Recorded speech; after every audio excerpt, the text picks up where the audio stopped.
Good morning, students, and welcome to the English class. Today, we are going to start a new chapter from your first flight book. This is chapter number 4, and the name of the chapter is From the Diary of Anne Frank, written by Anne Frank. So diary ਸਾਨੂੰ ਪਤਾ ਹੈ ਸਭ ਨੂੰ ਕੀ ਹੁੰਦੀ ਆ।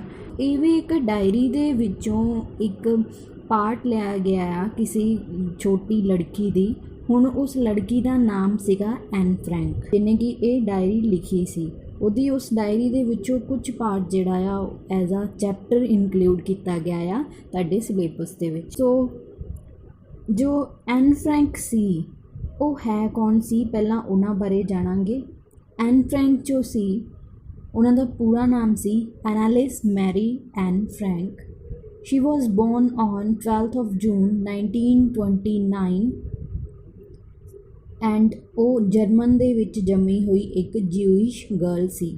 Germany ਇੱਕ country ਹੈ ਨਾ, ਉਹਦੇ ਵਿੱਚ ਜੰਮੀ ਹੋਈ ਇੱਕ ਉਹ ਜਿਊ ਕੀ ਹੁੰਦੇ ਆ, ਜਿੱਦਾਂ ਕੋਈ ਰਿਲੀਜਨ ਹੁੰਦੇ ਨੇ, ਠੀਕ ਹੈ ਨਾ, ਹਿੰਦੂ, ਮੁਸਲਿਮ, ਸਿੱਖ, ਬੌਧ, ਕ੍ਰਿਸਚਨਸ, ਇਹ ਸਾਰੇ ਜਿਹੜੇ ਹੁੰਦੇ ਆ ਰਿਲੀਜਨਸ ਹੁੰਦੇ ਆ। ਉਹਨਾਂ ਵਿੱਚੋਂ ਇੱਕ ਜਿਊ ਜਿਹੜੇ ਹੁੰਦੇ ਆ ਉਹ ਵੀ ਇੱਕ ਰਿਲੀਜਨ ਦਾ ਨਾਮ ਆ, ਠੀਕ ਹੈ। ਉਹ ਜਿਊਇਸ਼ ਗਰਲ ਸੀ ਜਿਹੜੀ ਕਿ ਜਰਮਨੀ ਦੇ ਵਿੱਚ ਪੈਦਾ ਹੋਈ ਸੀ। ਹੁਣ ਅਸੀਂ ਥੋੜ੍ਹਾ ਪਿੱਛੇ ਜਾਵਾਂਗੇ ਇਸ ਸਟੋਰੀ ਨੂੰ ਸਮਝਣ ਵਾਸਤੇ। 9th ਕਲਾਸ ਦੇ ਵਿੱਚ SST ਦੇ ਵਿੱਚ ਅਸੀਂ ਨਾਜ਼ਿਜ਼ਮ ਬਾਰੇ ਪੜ੍ਹਿਆ ਸੀ, ਠੀਕ ਹੈ ਨਾ, ਹਿਟਲਰ ਬਾਰੇ ਪੜ੍ਹਿਆ ਸੀ।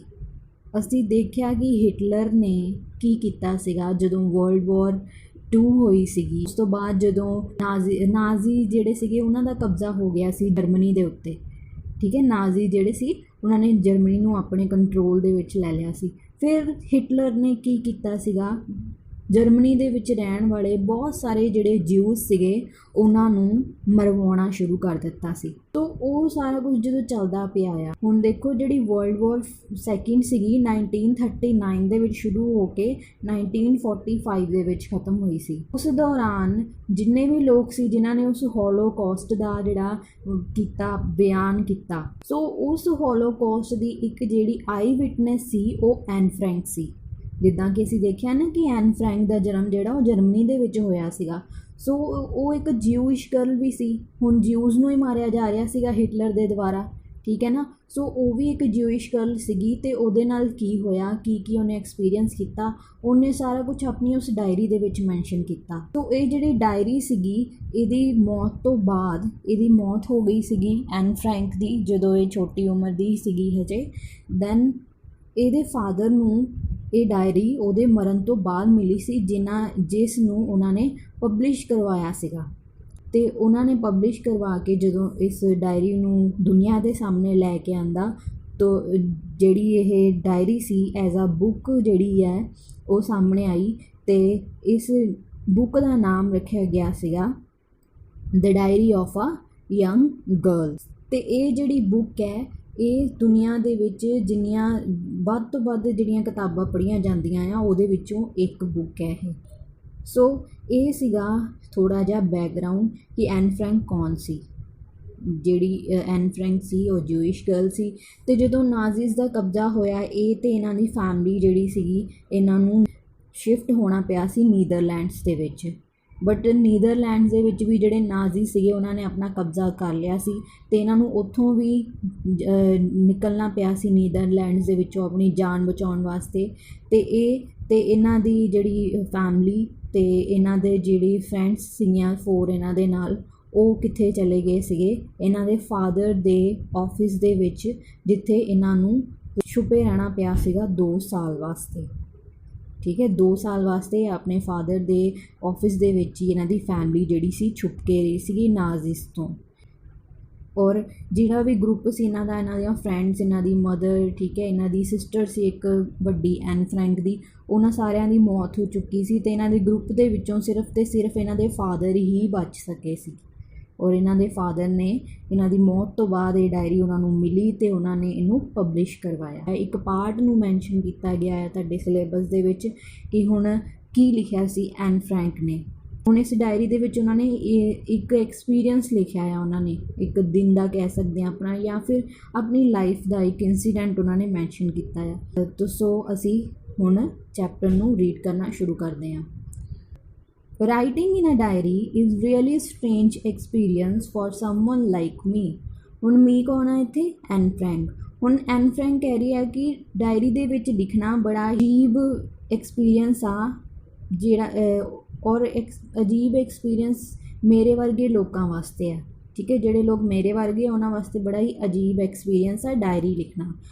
Not only because I have never written anything before, but also because it seems to me that later on neither I nor anyone else will be interested in the musings of 13-year-old schoolgirl। ਹੁਣ Anne Frank ਕਹਿ ਰਹੀ ਆ ਕਿ ਅਜੀਬ ਕਿਉਂ ਹੈ diary ਲਿਖਣਾ, ਕਿ ਪਹਿਲਾਂ ਮੈਂ ਕਦੀ ਵੀ ਕੁਛ ਲਿਖਿਆ ਨਹੀਂ ਆ। ਇਸ ਤੋਂ ਪਹਿਲਾਂ ਡਾਇਰੀ ਲਿਖਣ ਤੋਂ ਪਹਿਲਾਂ ਮੈਂ ਇੱਦਾਂ ਦਾ ਕੁਛ ਵੀ ਨਹੀਂ ਲਿਖਿਆ। ਔਰ ਕਿ ਸਿਰਫ ਇਹੀ ਗੱਲ ਨਹੀਂ ਹੈ ਕਿ ਮੈਂ ਪਹਿਲਾਂ ਕੋਈ ਡਾਇਰੀ ਨਹੀਂ ਲਿਖੀ ਜਾਂ ਇੱਦਾਂ ਦੀ ਕੋਈ ਚੀਜ਼ ਨਹੀਂ ਲਿਖੀ, ਪਰ ਕਹਿੰਦੀ ਕਿ ਬਾਅਦ ਦੇ ਵਿੱਚ ਜਦੋਂ ਮੈਂ ਇਸ ਡਾਇਰੀ ਨੂੰ ਲਿਖ ਵੀ ਲਵਾਂਗੀ ਇਨ ਫਿਊਚਰ, ਕਹਿੰਦੀ ਨਾ ਹੀ ਇਸ ਡਾਇਰੀ ਨੂੰ ਮੈਂ ਪੜ੍ਹਨਾ ਆ ਔਰ ਨਾ ਹੀ ਇਸ ਡਾਇਰੀ ਨੂੰ ਕੋਈ ਹੋਰ ਪੜ੍ਹੇਗਾ। ਐਨ ਫਰੈਂਕ ਕਹਿ ਰਹੀ ਆ, ਕਹਿੰਦੀ ਕਿ ਕਿਸੇ ਨੂੰ ਵੀ ਇੰਟਰਸਟ ਨਹੀਂ ਹੋਏਗਾ ਮੇਰੀ ਡਾਇਰੀ ਪੜ੍ਹਨ ਦੇ ਵਿੱਚ। ਹੁਣ ਮਿਊਜ਼ਿੰਗਸ ਕੀ ਹੁੰਦੀਆਂ? ਪੀਰੀਅਡ ਆਫ ਰਿਫਲੈਕਸ਼ਨ, ਜਦੋਂ ਕੋਈ ਚੀਜ਼ ਲਿਖੀ ਗਈ ਹੋਏ ਪਾਸਟ ਦੇ ਵਿੱਚ ਅਤੇ ਉਹਨੂੰ ਦੁਬਾਰਾ ਰੀਡ ਕਰਨਾ। ਠੀਕ ਹੈ, ਔਰ ਕਹਿੰਦੀ ਕਿ 13-year-old ਸਕੂਲ ਗਰਲ ਨੇ ਇੱਕ ਡਾਇਰੀ ਲਿਖੀ ਹੋਵੇ। ਹੁਣ ਜਿਸ ਟਾਈਮ 'ਤੇ ਦੇਖੋ ਐਨ ਫਰੈਂਕ ਨੇ ਡਾਇਰੀ ਲਿਖਣੀ ਸ਼ੁਰੂ ਕੀਤੀ ਆ, ਉਹਨਾਂ ਦੀ ਉਮਰ 13 ਸਾਲ ਦੀ ਸੀ ਅਤੇ ਇਹ ਡਾਇਰੀ ਉਹਨਾਂ ਨੂੰ ਉਹਨਾਂ ਦੇ 13th ਬਰਥਡੇ 'ਤੇ ਐਜ਼ ਅ ਗਿਫਟ ਮਿਲੀ ਸੀ। ਔਰ ਉਹਨਾਂ ਦਾ ਕੋਈ ਵੀ ਪਹਿਲਾਂ ਇੰਟਰਸਟ ਨਹੀਂ ਸੀ ਡਾਇਰੀ ਲਿਖਣ ਦਾ। ਉਹਨਾਂ ਨੂੰ ਐਜ਼ ਅ ਗਿਫਟ ਇਹ ਡਾਇਰੀ ਬਰਥਡੇ 'ਤੇ ਮਿਲੀ ਸੀ, ਇਸ ਕਰਕੇ ਹੀ ਉਹਨਾਂ ਨੇ ਇਹਨੂੰ ਲਿਖਣ ਦੀ ਜਿਹੜੀ ਆ ਸ਼ੁਰੂਆਤ ਕੀਤੀ ਸੀ। ਔਰ ਉਹ ਕਹਿੰਦੇ ਕਿ 13-year-old ਜਿਹੜੀ ਸਕੂਲ ਗਰਲ ਹੈ ਉਹ ਡਾਇਰੀ ਦੇ ਵਿੱਚ ਕੀ ਲਿਖੇਗੀ, ਲੋਕਾਂ ਨੂੰ ਕੀ ਇੰਟਰਸਟ ਹੋਏਗਾ ਇਸ ਦੇ ਵਿੱਚ ਪੜ੍ਹਨ ਲਈ। Oh well, it doesn't matter. I feel like writing and I have an even greater need to get all kinds of things off my chest। ਹੁਣ ਐਨ ਫਰੈਂਕ ਕਹਿੰਦੀ ਆ ਕਿ ਇਹਨਾਂ ਸਾਰੀਆਂ ਗੱਲਾਂ ਤੋਂ ਇਲਾਵਾ ਕਿ ਕਿਸੇ ਨੇ ਡਾਇਰੀ ਨਹੀਂ ਪੜ੍ਹਨੀ, ਮੈਂ ਵੀ ਡਾਇਰੀ ਨਹੀਂ ਪੜ੍ਹਾਂਗੀ ਇਨ ਫਿਊਚਰ ਦੇ ਵਿੱਚ, ਇਸ ਚੀਜ਼ ਨੂੰ ਕਹਿੰਦੇ ਸਾਈਡ 'ਤੇ ਰੱਖ ਕੇ ਮੈਨੂੰ ਲੱਗਦਾ ਹੈ ਕਿ ਮੈਨੂੰ ਡਾਇਰੀ ਲਿਖਣੀ ਚਾਹੀਦੀ ਆ। ਠੀਕ ਹੈ, ਔਰ ਕਿਉਂ ਲਿਖਣੀ ਚਾਹੀਦੀ ਆ? ਕਿ ਮੇਰੇ ਕਹਿੰਦੇ ਦਿਲ 'ਤੇ ਜੋ ਬਹੁਤ ਵੱਡਾ ਬੋਝ ਹੈ ਉਹਨੂੰ ਮੈਂ ਹਲਕਾ ਕਰ ਸਕਾਂ। Paper has more patience than people. ਹੁਣ ਐਨ ਫਰੈਂਕ ਕਹਿੰਦੇ ਆ ਕਿ ਜੋ ਪੇਪਰ ਹੁੰਦਾ ਹੈ ਨਾ ਉਹਦੇ ਵਿੱਚ ਜ਼ਿਆਦਾ ਪੇਸ਼ੈਂਸ ਹੁੰਦਾ ਆ rather then human beings. Patience ਕਿਉਂ ਹੁੰਦਾ ਆ? ਪੇਸ਼ੈਂਸ ਪਤਾ ਹੈ ਨਾ ਕਿ ਧੀਰਜ ਜਿਹਨੂੰ ਆਪਾਂ ਕਹਿੰਦੇ ਹਾਂ, ਕਿ ਧੀਰਜ ਜਾਂ ਧੈਰਯ ਜਿਹਨੂੰ ਕਹਿੰਦੇ ਆ। ਉਹ ਕਹਿੰਦੀ ਕਿ ਪੇਪਰ ਦੇ ਵਿੱਚ ਬਹੁਤ ਜ਼ਿਆਦਾ ਪੇਸ਼ੈਂਸ ਹੁੰਦਾ ਆ। ਕਿਉਂ ਪੇਸ਼ੈਂਸ ਹੁੰਦਾ ਆ? ਕਿਉਂਕਿ ਪੇਪਰ ਦੇ ਉੱਤੇ ਜੋ ਮਰਜ਼ੀ ਲਿਖੀ ਜਾਓ, ਪੇਪਰ ਨੇ ਇਹ ਥੋੜ੍ਹੀ ਕਹਿਣਾ ਹੈ ਕਿ ਮੇਰੇ ਉੱਤੇ ਲਿਖਣਾ ਬੰਦ ਕਰ ਦਿਓ, ਮੈਂ ਬੋਰ ਹੋ ਗਿਆ ਆ। ਕਿਸੇ ਪਰਸਨ ਦੇ ਨਾਲ ਅਗਰ ਤੁਸੀਂ ਕਦੀ ਗੱਲ ਕਰਦੇ ਹੋ ਅਤੇ ਉਹ ਕੀ ਆ ਕਹਿ ਦੇਗਾ ਕਿ ਬਸ ਕਰ, ਹੁਣ ਮੇਰਾ ਤੇਰੀ ਗੱਲ ਸੁਣਨ ਦਾ ਮਨ ਨਹੀਂ ਹੈ ਜਾਂ ਕੁਛ। ਅਤੇ ਹੁਣ ਐਨ ਫਰੈਂਕ ਕਹਿੰਦੀ ਹੈ ਕਿ ਪੇਸ਼ੈਂਸ ਜ਼ਿਆਦਾ ਹੁੰਦਾ ਆ ਪੇਪਰ ਦੇ ਵਿੱਚ।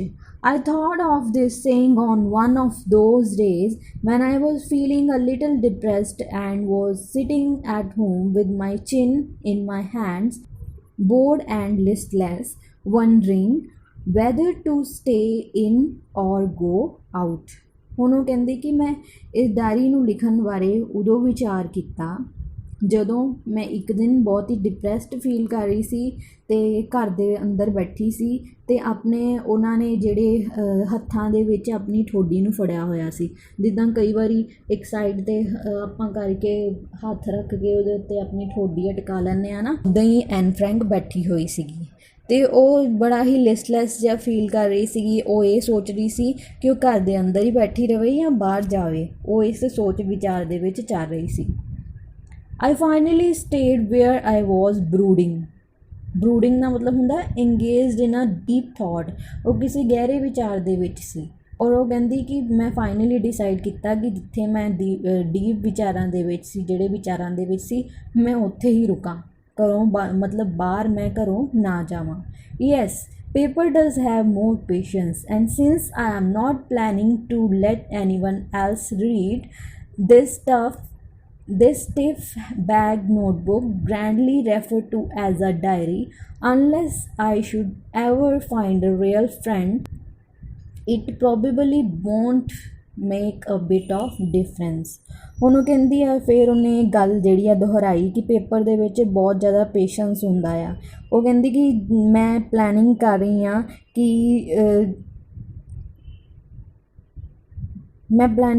ਹਾਂ ਕਿ ਹੋਰ ਵੀ ਕੋਈ ਜਿਹੜਾ ਆ ਇੱਦਾਂ ਦਾ ਜਿਹੜਾ ਸਟੱਫ ਮੈਂ ਹੁਣ ਜੋ ਲਿਖਣ ਜਾ ਰਹੀ ਹਾਂ ਉਹ ਇਹਦੇ ਵਿੱਚ ਲਿਖਾਂ, ਜਿਹਨੂੰ ਕਿ ਲੋਕ ਡਾਇਰੀ ਕਹਿੰਦੇ ਆ।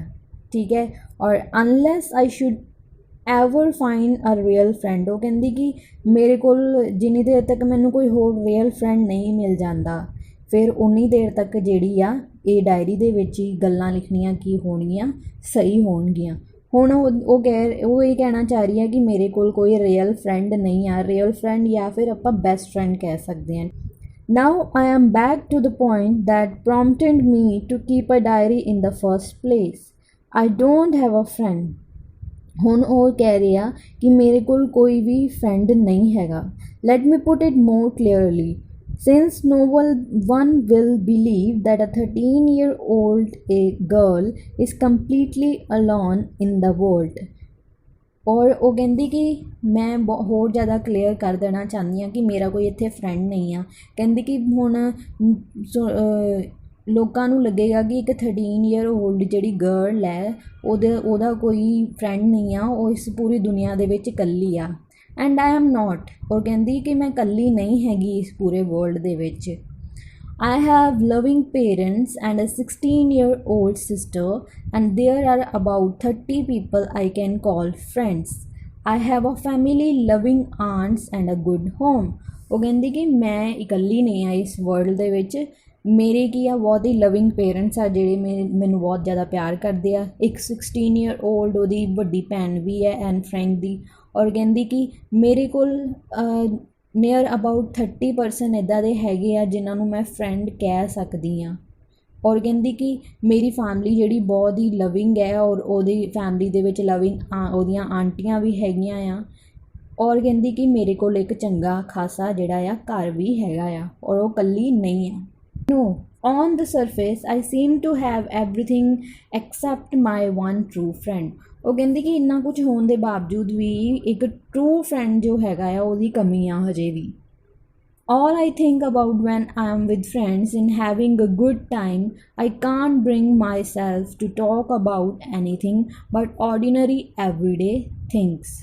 ਹੁਣ ਉਹ ਕਹਿ ਰਹੀ ਆ ਕਿ ਮੇਰੇ ਕੋਲ ਕੋਈ ਟਰੂ ਫਰੈਂਡ ਨਹੀਂ ਆ ਹਜੇ ਵੀ, ਚਾਹੇ ਮੇਰੇ ਕੋਲ ਇੰਨੇ ਲੋਕ ਹੈਗੇ ਆ ਮੇਰੇ ਆਲੇ ਦੁਆਲੇ, ਬਟ ਫਿਰ ਵੀ ਮੈਂ ਕਿਸੇ ਨੂੰ ਟਰੂ ਫਰੈਂਡ ਨਹੀਂ ਕਹਿ ਸਕਦੀ। ਉਹ ਕਹਿੰਦੀ ਕਿ ਹੁਣ ਮੈਂ ਕੀ ਸੋਚਦੀ ਹਾਂ, I am with friends is having a good time. ਕਹਿੰਦੀ ਕਿ ਜਦੋਂ ਮੈਂ ਫਰੈਂਡਸ ਦੇ ਨਾਲ ਹੁੰਦੀ ਹਾਂ ਆਪਣੇ, ਉਦੋਂ ਚੰਗਾ ਸਮਾਂ ਜਿਹੜਾ ਬਤੀਤ ਕਰਦੀ ਹਾਂ। ਪਰ ਕਹਿੰਦੀ ਕਿ ਕੋਈ ਵੀ ਇੱਦਾਂ ਦਾ ਫਰੈਂਡ ਨਹੀਂ ਆ ਜਿਹਦੇ ਨਾਲ ਮੈਂ ਆਪਣੀਆਂ ਜੋ ਹੈਗੀਆਂ ਗੱਲਾਂ ਉਹ ਸਾਂਝੀਆਂ ਕਰ ਸਕਾਂ। ਹੁਣ ਉਹਦੇ ਦਿਲ ਦੇ ਉੱਤੇ ਬੋਝ ਹੈ। ਉਹਨੇ ਸਟਾਰਟਿੰਗ ਦੇ ਵਿੱਚ ਹੀ ਇਹੀ ਕਿਹਾ ਐਨ ਫਰੈਂਕ ਨੇ ਕੀ ਸੀਗਾ ਕਿ ਉਹ ਆਪਣੀਆਂ ਇੱਦਾਂ ਦੀਆਂ ਗੱਲਾਂ ਕਿਸੇ ਨਾਲ ਵੀ ਸ਼ੇਅਰ ਨਹੀਂ ਕਰ ਸਕਦੀ। ਆਲਦੋ ਉਹਦੇ ਫੈਮਿਲੀ ਦੇ ਵਿੱਚ ਉਹਦੇ ਲਵਿੰਗ ਪੇਰੈਂਟਸ ਆ, ਉਹਦੀ ਸਿਸਟਰ ਵੀ ਆ, ਔਰ ਹੋਰ ਉਹਦੀਆਂ ਲਵਿੰਗ ਆਂਟੀਆਂ ਵੀ ਆ, ਪਰ ਫਿਰ ਵੀ ਉਹ ਕਿਸੇ ਨਾਲ ਆਪਣੀਆਂ ਇਹ ਗੱਲਾਂ ਸ਼ੇਅਰ ਨਹੀਂ ਕਰ ਸਕਦੀ ਜੋ ਉਹਨੇ ਡਾਇਰੀ ਦੇ ਵਿੱਚ ਲਿਖੀਆਂ ਸੀ।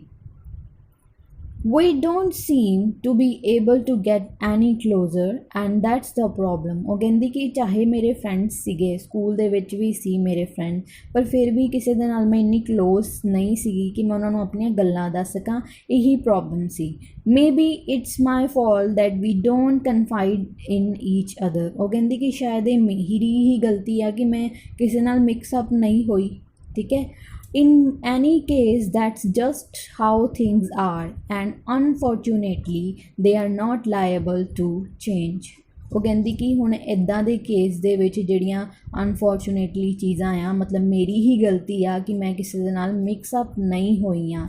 ਦਿਸ is why I have started the diary. ਹੁਣ ਇਸੇ ਗੱਲ ਕਰਕੇ ਕਹਿੰਦੀ ਕਿ ਮੈਂ ਕਿਸੇ ਨਾਲ ਆਪਣੀ ਗੱਲ ਨਹੀਂ ਸ਼ੇਅਰ ਕਰ ਸਕਦੀ ਹੋਰ ਦੇ ਨਾਲ, ਇਸ ਕਰਕੇ ਮੈਂ ਡਾਇਰੀ ਨੂੰ ਲਿਖਣਾ ਸ਼ੁਰੂ ਕਰਨ ਦਾ ਡਿਸਾਈਡ ਕੀਤਾ।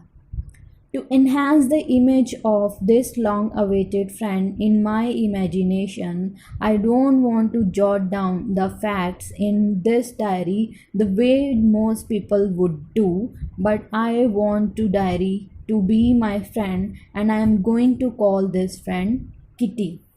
ਹੁਣ ਐਨ ਫਰੈਂਕ ਕਹਿ ਰਹੀ ਆ ਕਿ ਜਿੱਦਾਂ ਕਿ ਮੈਂ ਬਹੁਤ ਟਾਈਮ ਤੋਂ ਇੱਕ ਸੱਚੇ ਫਰੈਂਡ ਦੀ, ਟਰੂ ਫਰੈਂਡ ਦੀ ਵੇਟ ਕੀਤੀ ਆ, ਪਰ ਮੈਨੂੰ ਹਜੇ ਤੱਕ ਉਹ ਟਰੂ ਫਰੈਂਡ ਨਹੀਂ ਮਿਲਿਆ। ਪਰ ਕਹਿੰਦੀ ਕਿ ਫਿਰ ਵੀ ਮੈਂ ਇਸ ਡਾਇਰੀ ਦੇ ਵਿੱਚ ਕੁਝ ਅਜੀਬ ਜਿਹੀਆਂ ਗੱਲਾਂ ਨਹੀਂ ਲਿਖਣਾ ਚਾਹੁੰਦੀ ਜਿਹੜੀਆਂ ਕਿ ਬਾਕੀ ਲੋਕ ਵੀ ਲਿਖਦੇ ਆ। ਮੈਂ ਉੱਦਾਂ ਦੀਆਂ ਕੁਝ ਗੱਲਾਂ ਨਹੀਂ ਲਿਖਣੀਆਂ ਚਾਹੁੰਦੀ। ਮੇਰੇ ਜੋ ਵਿਚਾਰ ਆ ਉਹ ਅਲੱਗ ਆ। ਅਤੇ ਉਹ ਕਹਿੰਦੀ ਇਹ ਜਿਹੜੀ ਡਾਇਰੀ ਆ ਇਹ ਮੇਰੀ ਇੱਕ ਟਰੂ ਫਰੈਂਡ ਹੋਏਗੀ, ਇਸ ਕਰਕੇ ਮੈਂ ਇਸ ਡਾਇਰੀ ਨੂੰ ਕਿੱਟੀ ਕਹਿ ਕੇ ਬੁਲਾਵਾਂਗੀ।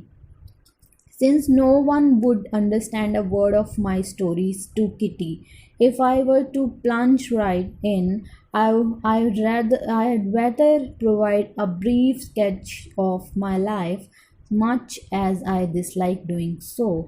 ਹੁਣ ਉਹ ਕਹਿੰਦੀ ਕਿ ਕੋਈ ਵੀ ਜਿਹੜਾ ਆ ਮੇਰੇ ਜੋ ਵੀ ਮੈਂ ਸਟੋਰੀਜ਼ ਲਿਖੂੰਗੀ ਕਿੱਟੀ ਦੇ ਵਿੱਚ, ਉਹ ਚਾਹੇ ਕਿਸੇ ਨੂੰ ਸਮਝ ਆਵੇ ਜਾਂ ਨਾ ਆਵੇ, ਬਟ ਫਿਰ ਵੀ ਕਹਿੰਦੀ ਮੈਂ ਆਪਣੀ ਕਿੱਟੀ ਹੁਣ ਉਹਦੀ ਡਾਇਰੀ ਹੈ, ਠੀਕ ਹੈ। ਕਿੱਟੀ ਦੇ ਵਿੱਚ ਆਪਣੇ ਦੇ ਵਿੱਚ ਜਿਹੜੀਆਂ ਬਰੀਫ ਸਕੈਚ ਜਿਹੜੇ ਹੋਣਗੇ ਮੇਰੀ ਲਾਈਫ ਦੇ, ਮਤਲਬ ਕਿ ਥੋੜ੍ਹਾ ਜਿਹਾ ਆਪਣੀ ਲਾਈਫ ਬਾਰੇ ਉਹ ਕਹਿੰਦੀ ਕਿ ਮੈਂ ਮੈਂਸ਼ਨ ਕਰ ਦੇਵਾਂਗੀ ਡਾਇਰੀ ਸ਼ੁਰੂ ਕਰਨ ਤੋਂ ਪਹਿਲਾਂ।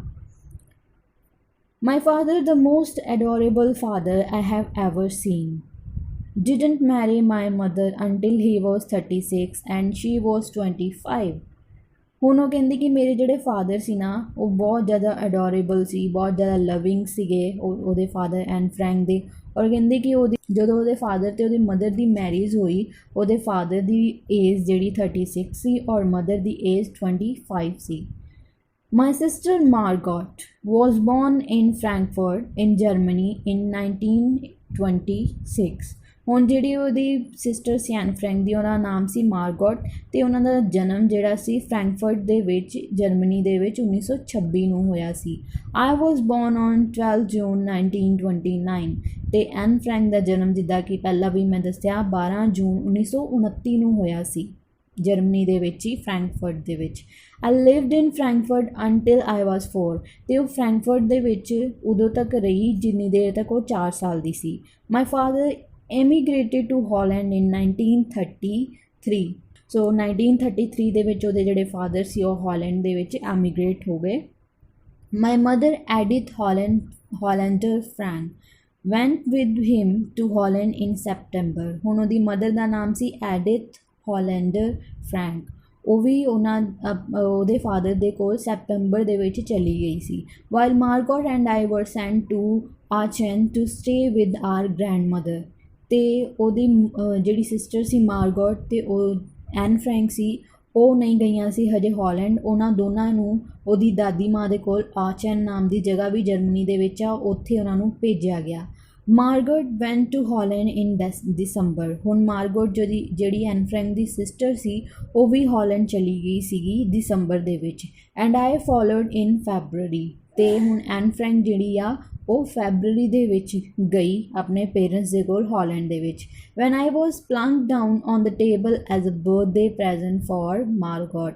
ਹੁਣ ਉਹ ਕਹਿੰਦੀ ਕਿ ਜਿਸ ਦਿਨ ਮੈਨੂੰ ਉੱਥੇ ਭੇਜਿਆ ਗਿਆ ਅਤੇ ਮੇਰੀ ਜਿਹੜੀ ਸਿਸਟਰ ਸੀ ਮਾਰਗੋਟ, ਉਹਨੂੰ ਪ੍ਰੈਜ਼ੈਂਟ ਕੀਤਾ ਗਿਆ ਮੈਨੂੰ ਐਜ਼ ਆ ਉਹਦਾ ਬਰਥਡੇ ਪ੍ਰੈਜ਼ੈਂਟ। ਆਈ ਸਟਾਰਟਡ ਰਾਈਟ ਅਵੇ at the Montessori nursery school. I stayed there until I was 6, at which time I started in the first form. ਹੁਣ ਉਹ ਕਹਿੰਦੀ ਕਿ ਮੌਂਟੇਸਰੀ ਨਰਸਰੀ ਸਕੂਲ ਦੇ ਵਿੱਚ ਉਹ ਐਡਮਿਟ ਕਰਵਾਇਆ ਗਿਆ ਐਨ ਫਰੈਂਕ ਨੂੰ, ਅਤੇ ਉਹ ਕਹਿੰਦੀ ਕਿ ਉੱਥੇ ਜਦੋਂ ਉਹ 6 ਸਾਲ ਦੀ ਸੀ, ਜਦੋਂ ਐਨ ਫਰੈਂਕ ਜਦੋਂ 6 ਸਾਲ ਦੀ ਸੀ ਉੱਥੇ ਉਦੋਂ ਰਹੇ, ਅਤੇ ਉਸ ਟਾਈਮ 'ਤੇ ਉਹਦੀ ਜਿਹੜੀ ਐਡਮਿਸ਼ਨ ਸੀ ਫਸਟ ਫਾਰਮ ਮਤਲਬ ਫਸਟ ਕਲਾਸ ਦੇ ਵਿੱਚ ਕਰਵਾਈ ਗਈ। ਇਨ ਦ 6th ਫਾਰਮ ਮਾਈ ਟੀਚਰ ਵਾਜ਼ ਮਿਸਿਸ ਕਿਊਪਰਸ, ਦੀ ਹੈਡ ਮਿਸਟਰੈਸ। ਹੁਣ ਉਹ ਜਦੋਂ 6th ਸਟੈਂਡਰਡ ਦੇ ਵਿੱਚ ਹੋਈ, 6th ਫਾਰਮ ਮਤਲਬ 6th ਕਲਾਸ ਦੇ ਵਿੱਚ ਜਦੋਂ ਹੋਈ, ਉਹਦੀ ਜਿਹੜੀ ਹੈਡ ਮਿਸਟਰਸ ਸੀਗੀ ਉਹ ਮਿਸਿਸ ਕਿਊਪਰਸ ਸੀ। At the end of the year we were both in tears as we said a heartbreaking farewell.